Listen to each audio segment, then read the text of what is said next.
Bismillahirrahmanirrahim. Assalamu alaikum class. Today's discussion topic is interconversion of matter and energy. Yes, student will be study today's topic 20.7. That is a topic. Can a matter be changed into energy? Topic आपका है inter conversion of matter energy. तो आप मुझे ये बताएं कि क्या is it possible कि आपके पास जो मैटर है, एनर्जी है, वो चेंज हो जाए, मैटर जो है वो चेंज हो जाए एनर्जी में? Yes, it's possible. According to Einstein, according to Einstein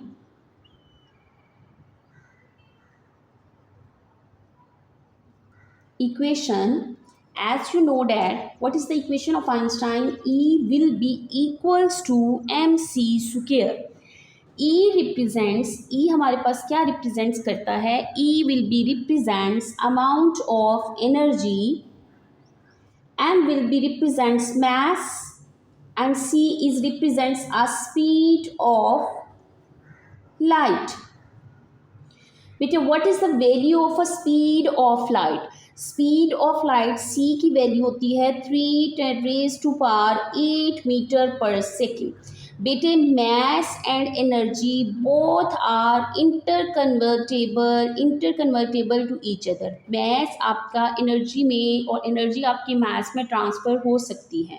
बेटे हमने ये मेथड, ये लॉ पढ़ा था, law of conservation of energy. If you remember it, energy can be changed from one form to another form, but it cannot be destroyed or created. आपकी energy कभी भी destroy और क्रिएट नहीं होती, बल्कि एक फॉर्म से अनदर फॉर्म में ट्रांसफ़र होती है। जैसे कि हमने पढ़ा था कि kinetic energy will be converted into a potential energy, 9th class में ये हम पढ़ चुके हैं। और potential energy will be converted into a kinetic. It will remain, it will be convertible to each other. ये कन्वर्टेबल टू हैं but ये डिस्ट्रॉय नहीं होती। बेटे यही हमने बताना है, हमारे टॉपिक भी यही है। यही टॉपिक ये जो है एनर्जी जो है वो कंजर्व्ड रहती है। Energy can be change into a mass and mass can be change into energy. It will be explain in Einstein. Einstein ने इसको एक्सप्लेन किया था। बेटे अगर हम एग्जांपल लें, हम लोगों ने लास्ट लेक्चर में न्यूक्लियर रिएक्शंस पढ़े हैं, ठीक है, याद है आपको न्यूक्लियर रिएक्शंस? बेटे न्यूक्लियर रिएक्शंस क्या थे? हम लोगों ने पढ़ा कि फिशन रिएक्शन और फ्यूजन रिएक्शन, जो भी आपके पास आपके प्रोडक्ट रिएक्टेंट होते हैं उसका जो भी मैस होता है वो हमारे पास लॉस होके आता है जब हमारे पास उसका प्रोडक्ट आता है। और वो जो लॉस होता है वो in terms of a mass का जो लॉस होता है वो इन टर्म्स ऑफ क्या होता है? आपकी एनर्जी के टर्म में होते हैं। बेटे interconversion of energy and matter में आप 3-4 चीज़ें पढ़ेंगे। First one is a mass defect. Mass defect क्या होता है? बेटे मैस डिफेक्ट का मतलब ये होता है कि मिसिंग ऑफ मैस, मैस का मिस होना। मीन्स कि जब आपके पास न्यूक्लियर रिएक्शंस अक्रिंग होते हैं। न्यूक्लियर रिएक्शंस क्या है? जैसे कि आप फिशन रिएक्शन है या फ्यूजन रिएक्शन है। हमने पढ़ा कि जब यूरेनियम जो है वो स्प्लिट आउट होता है 2 लाइटर न्यूक्लियाइज में, तो ह्यूज अमाउंट ऑफ एनर्जी जो है वो रिलीज होती है। इट मीन्स कि जो लॉस ऑफ मैस हुआ it will be converted into a energy. तो मैस डिफेक्ट हमें यही बताता है कि हमारा जो मैस ऑफ रिएक्टेंट हैं वो ऑलवेज लेस देन होता है मैस ऑफ प्रोडक्ट के। और मैस डिफेक्ट को will be represent with the help of our delta M. This is a representation of a mass defect. Basically ये क्या बता रहा है हमें? Change of mass that is equals to mass of reactants minus mass of product, जो आपका product formation होगी। बेटे मैस ऑफ डिफेक्ट। और हमारे पास इसमें आइंस्टाइन इक्वेशन किस में चेंज हो जाएगी? Einstein equation will be change into E is equals to delta M C square. इसी तरह से बेटे हमारे पास न्यूक्लियर रिएक्शंस में हमने पढ़ लिया कि मैस चेंज होता है एनर्जी में। अगर हम अपनी सन की कोर में देखें तो हमने कल पढ़ा था कि जो सन की कोर है वहाँ पे हमारे पास कौन सा रिएक्शन हो रहा है? न्यूक्लियर फ्यूजन रिएक्शन हो रहा है, और उसमें हमारे पास जो एनर्जी जो है वो सनलाइट की फॉर्म में, हीट की फॉर्म में हमें मिल रही है। तो इट मीन्स कि जो मैस है वो will be converted into a heat energy, it will be converted into a sunlight energy. तो ये हमारे पास सारी चीज़ें हैं जो कि हमें इंटर कन्वर्जन बताती हैं कि किस तरह से हमारा mass will be converted into a energy. जी बच्चे, एटॉमिक मास यूनिट, ये भी हमें जो इस टॉपिक के अंदर पता होना चाहिए कि एटॉमिक मास यूनिट क्या होता है। बेटे अब हमने कहा हम कैलकुलेट करते हैं ऐसे यूनिट पे, हम लोग मास को कैलकुलेट करने के लिए कौन सा यूनिट करते हैं, किलोग्राम। लेकिन बेटे जब हम लोगों ने रिएक्शंस के अंदर एनर्जी और मास की कन्वर्जन्स को स्टडी करना होता है तो उसके लिए हमारे पास किलोग्राम यूनिट यूज़ नहीं करते, will be using a atomic mass unit और uniform mass scale which will be represented by u, जिसको रिप्रेजेंट करते हैं यू से, and it is a unit use to find mass. ये यूज़ किया जाता है, यूज्ड टू फाइंड मास, जो आपके पास mass of reactant and mass of products है उसको फाइंड आउट करने के लिए यूटिलाइज किया जाता है। That is a standardised unit to measure a mass of atoms और मॉलिक्यूल्स। और वन जो आपके पास एटॉमिक मास यूनिट होता है वो will be equals to 1/12 of carbon atom. ये एक 12वां हिस्सा है कार्बन एटम का, कार्बन 12 एटम का, ठीक है, 1/12 of the mass of a carbon atom, ठीक है, and which is will be equals to 1 U will be approximately equals to 1.60605 10 raised to power minus 25 kg. This is a value of a atomic mass unit. One atomic mass unit किसकी equal होता है, that is the amount of this, इस amount के equal होता है।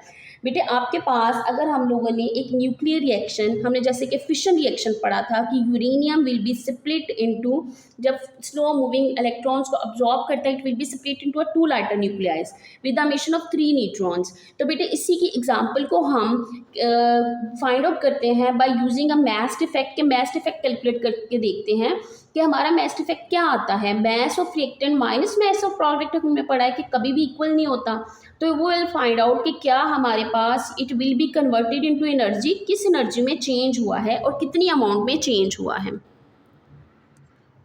Yes class, example 20.3, energy released in nuclear fission reaction, uranium 92-235 will be absorb a slow neutrons and will be changed into a barium and krypton with the emission of 3 neutrons plus energy। तो हमने क्या calculate करना है, हमने energy calculate करनी है जो आपके पास बाकी बचेगी। इट मीन्स ये हमारे पास मास ऑफ रिएक्टेंट है and that is a mass of product.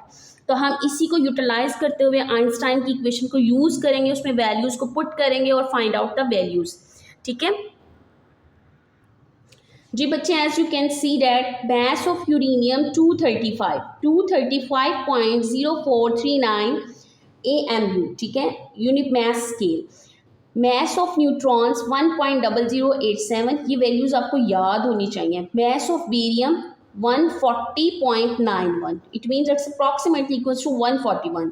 Mass of krypton 92 है, 91.92। मास ऑफ 3 न्यूट्रॉन्स, 1 न्यूट्रॉन का इतना है तो 3 न्यूट्रॉन्स का क्या होगा, 3 से मल्टीप्लाई कर देंगे, वो will be find the value of a 3 neutrons. Mass effect की वैल्यू क्या है, delta M, mass of reactant minus mass of product. Delta M mass of reactant क्या है हमारे पास, ये और ये, इन दोनों को हम क्या कर लेंगे, प्लस माइनस, और ये सारी टर्म्स को वैल्यूज को पुट करेंगे, then we will find out a mass effect value 0.1859 U, that is the value of a mass effect. Energy released will be, अब एनर्जी हमने बेसिकली कैलकुलेट करनी थी, what will be energy release, क्या energy release की है।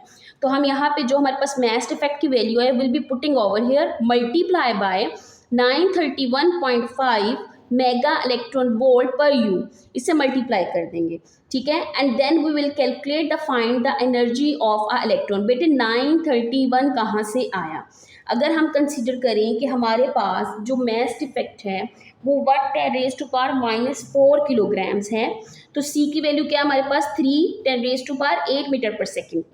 उस दोनों को जब हम मल्टीप्लाई करते हैं तो हमारे पास वैल्यू आती है 9 10⁻12 जॉल्स, और हमने इसको किस में लिया है, मेगा इलेक्ट्रॉन वोल्ट्स में लिया है, ठीक है। तो जॉल्स को कन्वर्ट करेंगे मेगा इलेक्ट्रॉन वोल्ट्स में, then we will find the value 173.2 mega electron volts. Okay class, make an headings. Interconversion of matter and energy. Matter and energy can be converted into each other. A concept explained by Einstein equation. This means small amount of mass can be turned into huge amount of energy, as seen in nuclear fission and fusion. बेटे हम ये पढ़ चुके हैं kinetic कैसे potential में change होती है, पोटेंशियल कैसे काइनेटिक में, मैस कैसे एनर्जी में, एनर्जी कैसे मैस में। There are multiple factors which powers nuclear reactors and sun, जिसकी एग्जाम्पल्स, ये बेटे एग्जाम्पल्स बताई गई हैं कि किस तरह से एनर्जी जो है वो कन्वर्टेबल है, ठीक है, दिस इज एग्जाम्पल्स।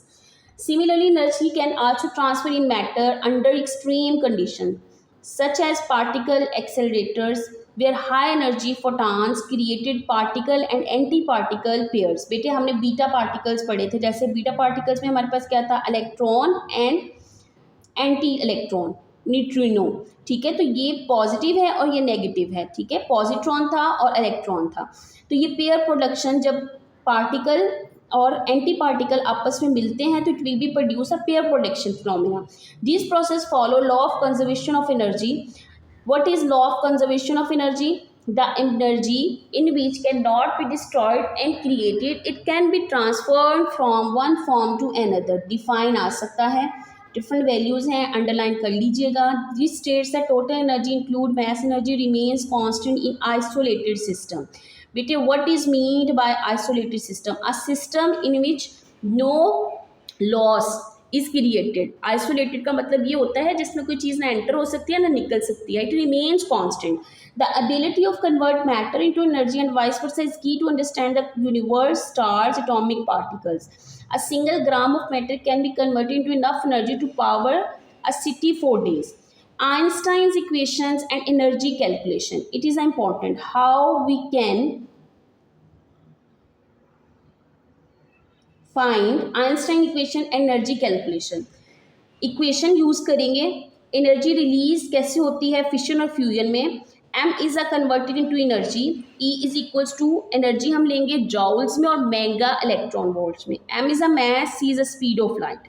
सिमिलरली वो बता रहे हैं mass the product is slightly, mass defect क्या होता है, product is slightly less than mass of reactants, this missing mass is called mass defect. Define mass defect.